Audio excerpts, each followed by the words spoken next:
तथा आपकी प्रजा में भय नहीं है और आपकी प्रजा से भय समाप्त हो गया है।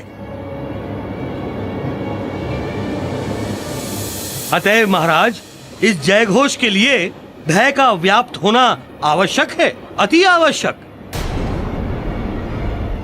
किंतु ये सत्य से अवगत नहीं है।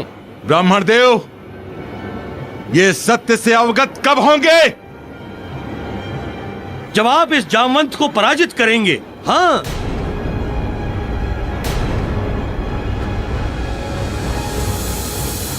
तब ये प्रजा आपकी जय जयकार बोलेगी। हाँ,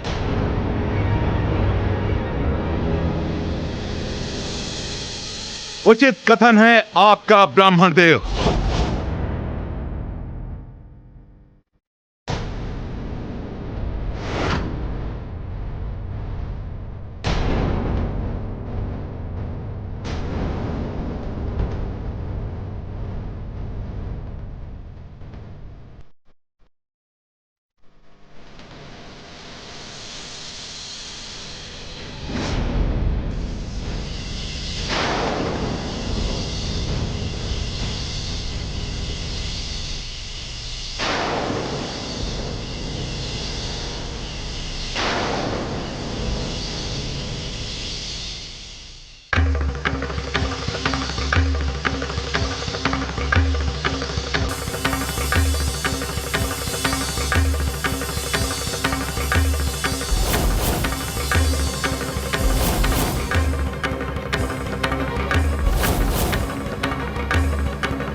जामवंत, हम ये सोच नहीं सकते, स्वप्न में भी नहीं सोच सकते कि तुम और मैं शत्रु बनकर आमने सामने खड़े होंगे।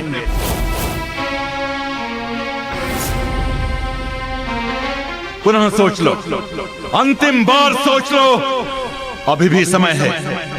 तुम हमसे क्षमा मांग लो, हम तुम्हें जीवन दान दे देंगे। महाराज, योद्धा युद्ध भूमि में आकर वाक युद्ध नहीं करते, बल्कि बल प्रहार करते हैं। अच्छा, तो ये लो।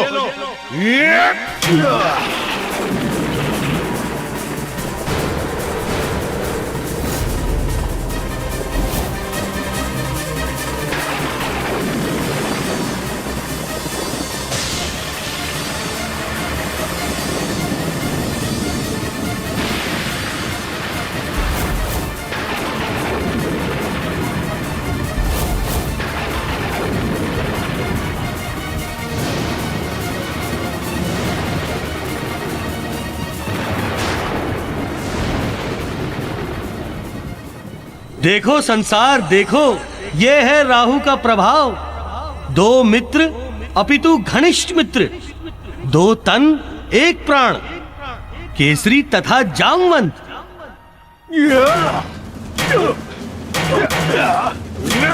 आज मेरे कारण एक दूसरे के रक्त के प्यासे आमने सामने शत्रु बनकर खड़े हैं, घात प्रतिघात का खेल खेल रहे हैं।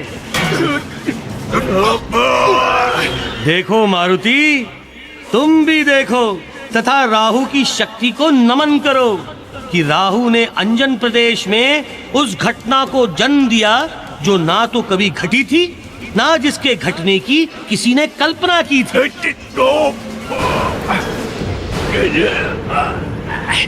ओ तन, एक प्राण जैसे मित्रों के बीच शत्रुता की गहरी खाई केवल राहु ही खोज सकता है, केवल राहु।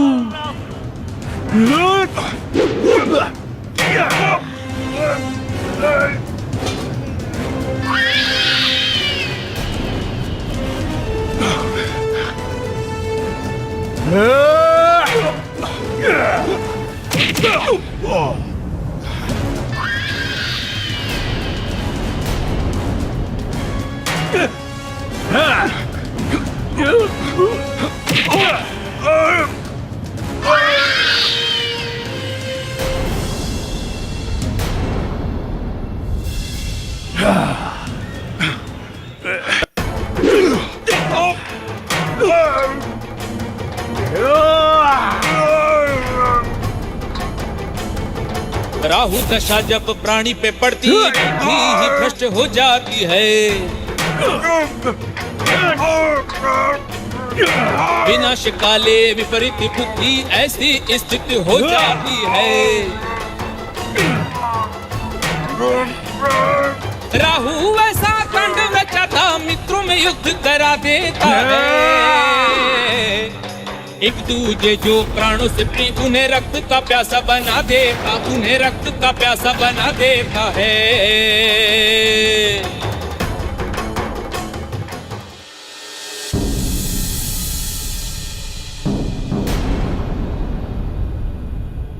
महाराज, मित्र कहा था मैंने आपको, और हृदय से मित्र माना भी था मैंने आपको।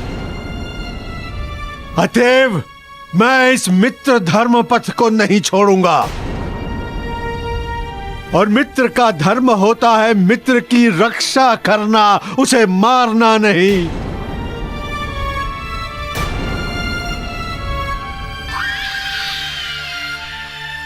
और आपने तो मुझे यहां इतना सम्मान दिया है, मैं आपको कैसे मार सकता हूं?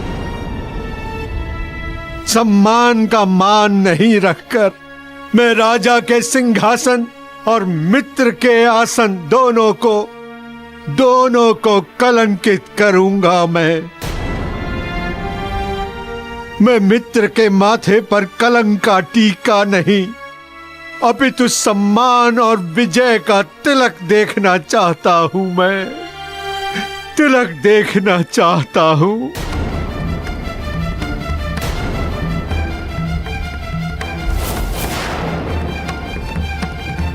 जामवंत जी की, जामवंत जी की, जामवंत जी की, जामवंत जी की, जामवंत जी की, जामवंत जी की, जामवंत जी की, जामवंत जी की, जामवंत जी की।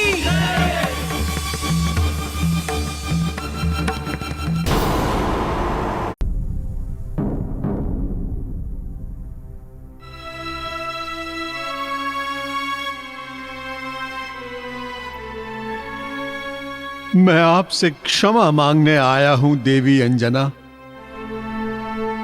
क्या हुआ, कैसे हुआ, मुझे कुछ ज्ञात नहीं है। केवल मुझे इतना ज्ञात है कि कभी स्वप्न में भी नहीं सोचा था कि महाराज केसरी जैसे भाई, मित्र और हितैषी पर कभी किसी दिन मुझे आयुध उठाना पड़ेगा। अपराध एवं ग्लानि से भरा हूं, विश्वास कीजिए। और यदि संभव हो तो मुझे क्षमा करने की कृपा कीजिए। आप क्षमा क्यों मांग रहे हैं? अपने उस अपराध के लिए जो मुझे नहीं करना चाहिए था। दोष आपका नहीं है, आपने तो वही किया जो एक स्वाभिमानी पुरुष को करना चाहिए। और दूसरी बात, आज आपने जो प्रहार किया है वो मेरे पति अथवा अपने मित्र पर नहीं, अपितु एक मति भ्रष्ट, पथ भ्रष्ट, बुद्धिहीन राजा पर किया है। अतः आप कुंठित न हो। देवी अंजना, शायद प्रयास करने के पश्चात भी मैं इस अप्रिय घटना की कुंठा के भंवर से कभी निकल नहीं पाऊंगा। मैं इसलिए मैंने ये निर्णय लिया है कि इस राज्य को छोड़कर चला जाऊं।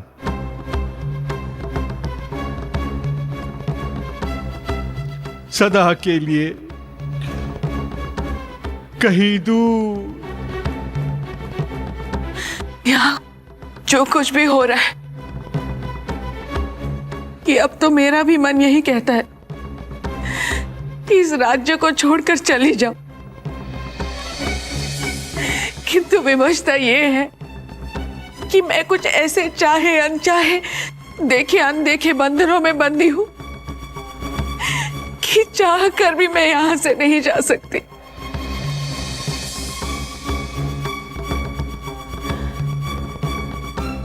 किंतु मैं अपनी इस विवशता की बेड़ी आपको नहीं पहनाऊंगी। आपने जो निर्णय लिया है, ऐसी परिस्थिति में कोई भी स्वाभिमानी पुरुष यही करता।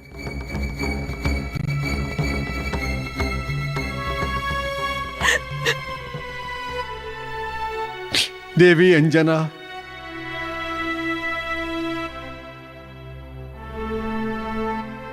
जब हमारा मारुति वापस लौट कर आए तो उसे अवश्य बताइएगा कि जब जामवंत अंजन प्रदेश को छोड़कर जा रहा था तो उसे बहुत याद कर रहा था। उसके दर्शन को आंखें तरस गई देवी, आंखें तरस गई।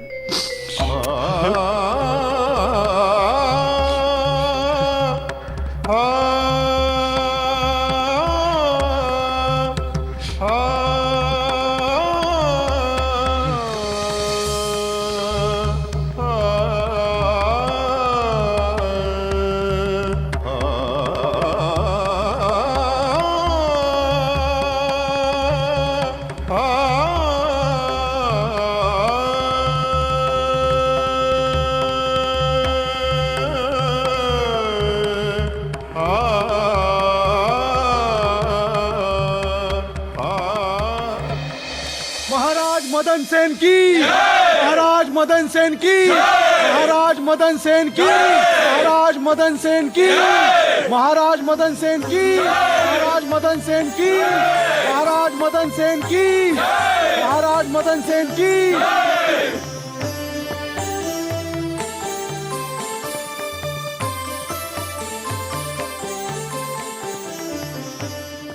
आओ वानर बालक, आओ। हम तुम्हारी ही प्रतीक्षा कर रहे थे। आने में विलंब हो गया क्या?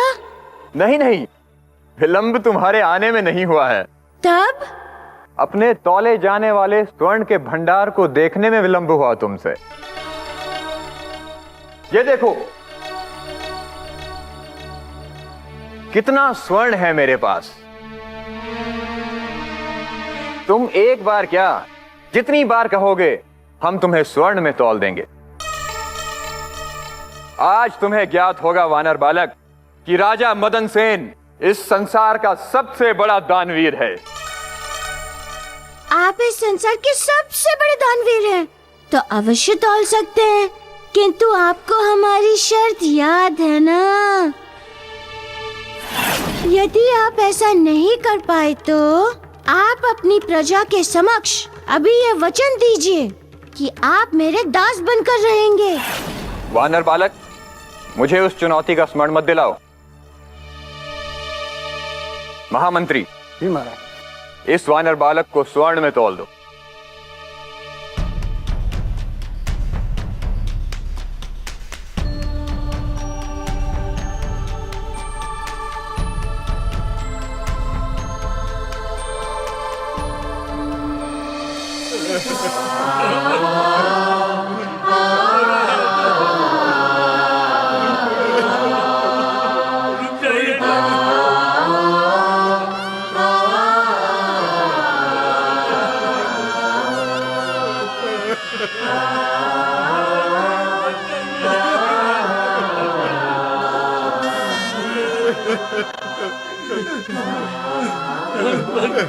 जामवंत जी, आप रुक जाइए। आपसे हाथ जोड़कर हम सबकी विनती है कि आप अंजन प्रदेश को छोड़कर मत जाइए, मत जाइए। हम आपको अंजन प्रदेश छोड़कर जाने नहीं देंगे। यदि आप चले गए तो इस राज्य को संभालेगा कौन? हम तो बेसहारा हो जाएंगे जामवंत जी।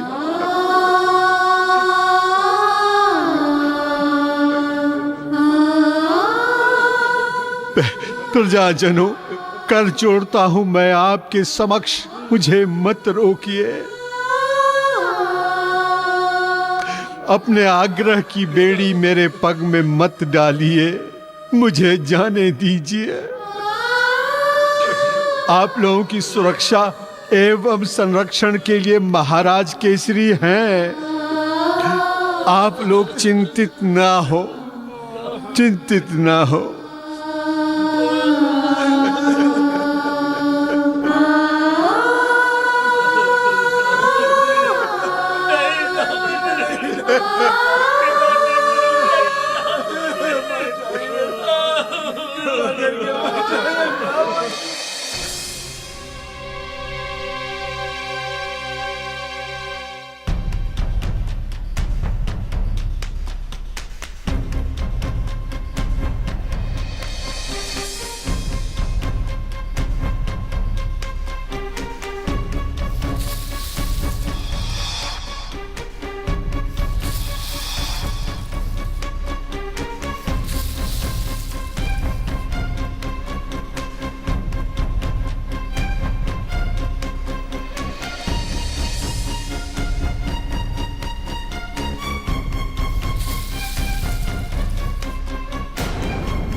महाराज, दान करने वाला समस्त स्वर्ण समाप्त हो गया।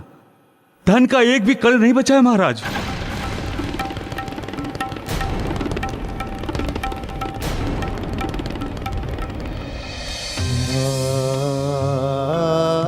आपको हम नहीं जाने देंगे जामवंत जी। किसी भी मूल्य पर नहीं जाने देंगे।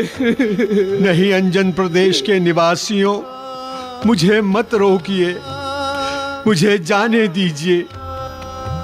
शास्त्रों में भी कहा गया है कि जिस देश में, जिस राज्य में और जिस गृह में सम्मान नहीं हो, वहां नहीं रहना चाहिए, उस जगह को त्याग देना चाहिए। अब आप सभी बताइए, क्या आप सभी मुझे रोकेंगे?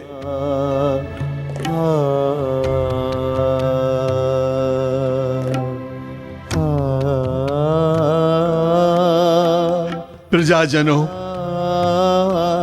अभी तो मैं अवश्य जा रहा हूं, किंतु मैं आप सभी को वचन देता हूं कि जब भी अंजन प्रदेश को मेरी आवश्यकता होगी और अंजन प्रदेश का सम्मान मुझे पुकारेगा, मैं तनिक भी संकोच और विलंब नहीं करूंगा यहां आने में।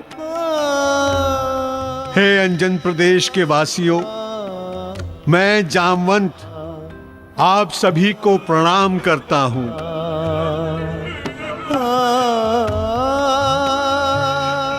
आप सबसे यहां से जाने की आज्ञा मांगता हूं।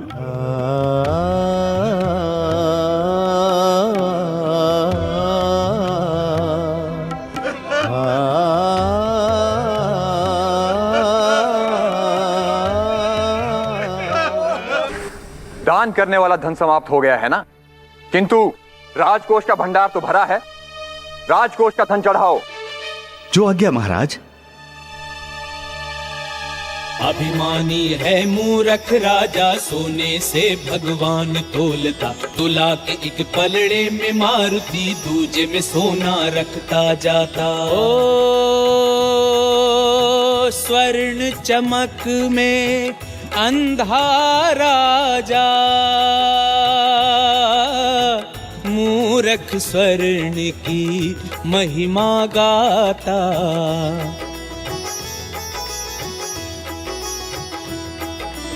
ओ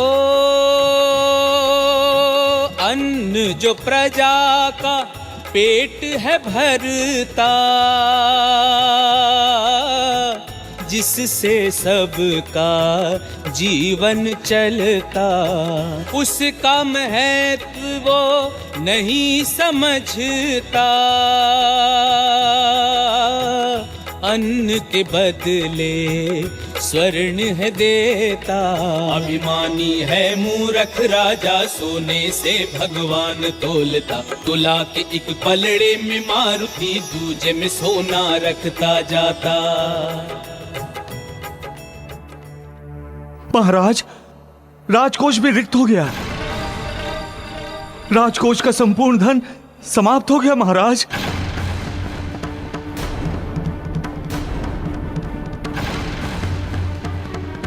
राजकोष भी रिक्त हो गया?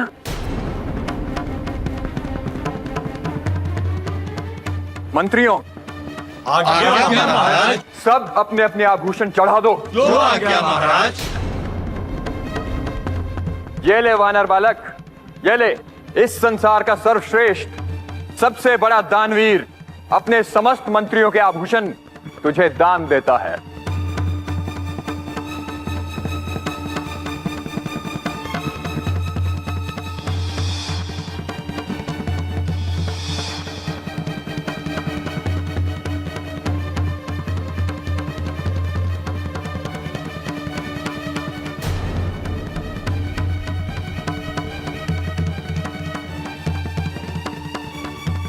नहीं नहीं नहीं,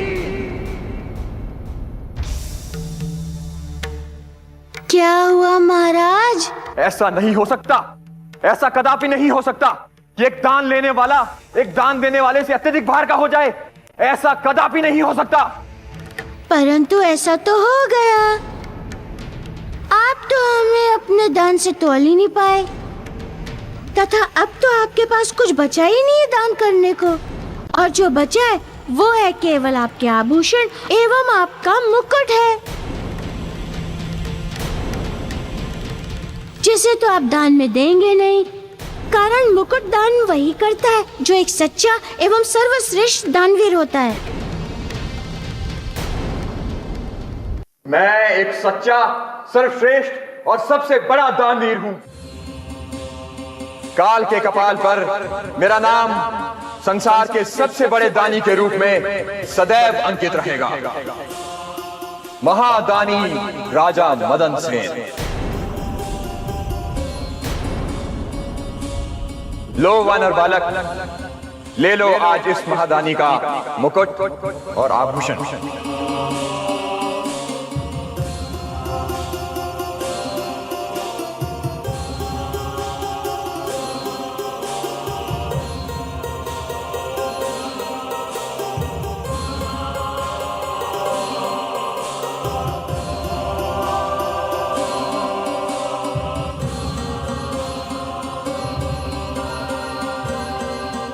नहीं, दानवीर राजा मदन सेन के साथ ऐसा कदापि नहीं हो सकता।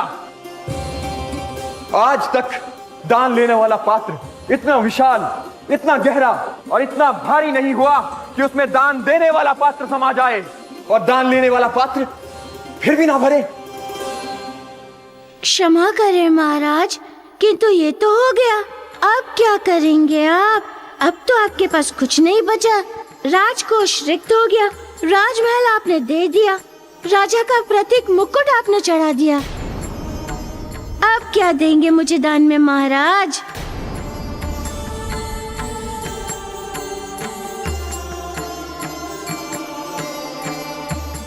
इस प्रकार शिथिल शांत हो शीश झुका लेने का अर्थ है कि अब आपके पास कुछ भी नहीं बचा है दान देने को। तो व्यर्थ में इस तराजू पर क्यों बैठा रहूं?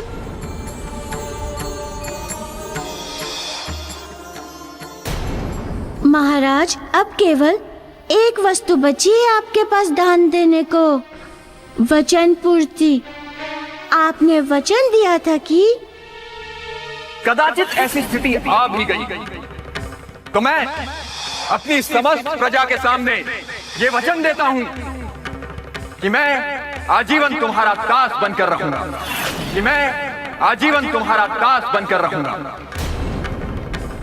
तो दीजिए मुझे अपने वचन पूर्ति का धर्म दान में। तुम्हें ज्ञात होना चाहिए कि मैं यहाँ प्रत्येक दिन लाखों स्वर्ण मुद्राएं दान देता हूँ। क्या अन्य है कोई इस संसार में मुझसे बड़ा दानवीर?